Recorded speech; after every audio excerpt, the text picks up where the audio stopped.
A few months before the biggest World Cup in football history, FIFA was looking at a set of numbers that told a very different story from the one appearing in advertisements. The commercials showed packed stadiums. The promotional videos showed celebrating supporters. The headlines focused on growth, expansion, and record-breaking expectations. Everything looked perfect. But buried inside planning documents, attendance forecasts, travel assessments, and fan behavior studies was a reality that raised an uncomfortable question. What if the biggest World Cup ever created was also becoming one of the hardest for ordinary supporters to experience? That is the report very few people are talking about. Not because it contains a shocking scandal, not because it exposes corruption, but because it reveals something much more difficult for FIFA to solve. A growing disconnect between football's biggest event and the fans who made it special. For years, FIFA presented the 2026 World Cup as the future of the sport. 48 teams, 3 host countries, 16 host cities. More matches than any tournament in history. More nations participating than ever before. On paper, it looked revolutionary. And in many ways, the expansion meant more countries would finally experience the World Cup.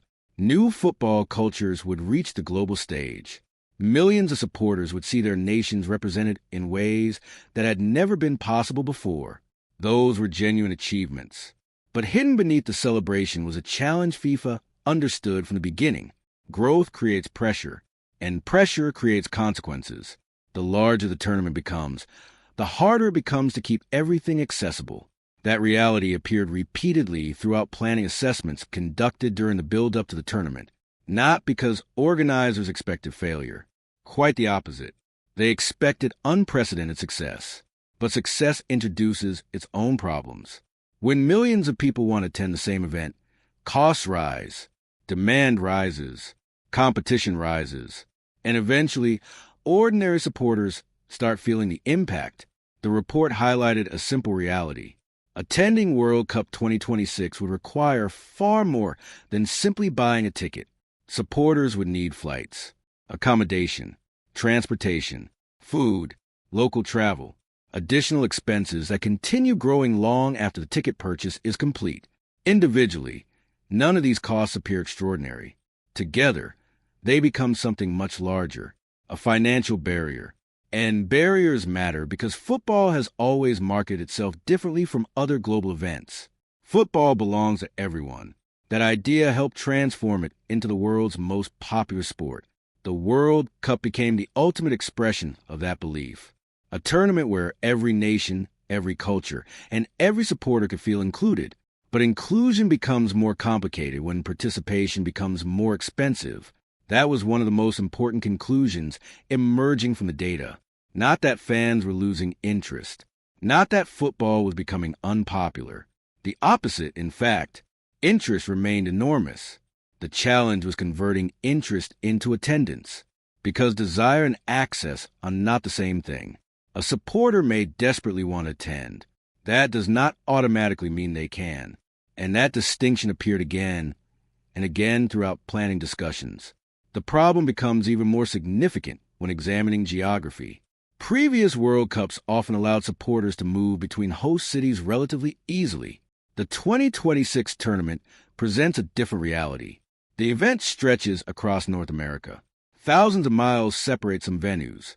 Fans hoping to follow their national teams could face multiple flights, multiple hotel bookings, and significantly higher travel expenses. None of this makes the tournament impossible, but it makes the experience more demanding. And demanding experiences naturally exclude some people. That is the uncomfortable truth hidden inside the numbers. The report didn't predict disaster. It didn't forecast empty stadiums. It didn't suggest the tournament would fail. What it revealed was something more subtle. The World Cup was becoming easier to watch than ever before, and harder to experience in person. That distinction may define the future of international football. Because modern sport is increasingly built around global audiences, billions of viewers, streaming platforms, television rights, social media engagement, commercial partnerships. By those measurements, football has never been stronger. Yet many supporters increasingly feel that physical participation is moving further out of reach. That tension sits at the center of FIFA's challenge. The organization wants to grow the sport. Expansion creates opportunities. More teams, more matches, more countries, more fans.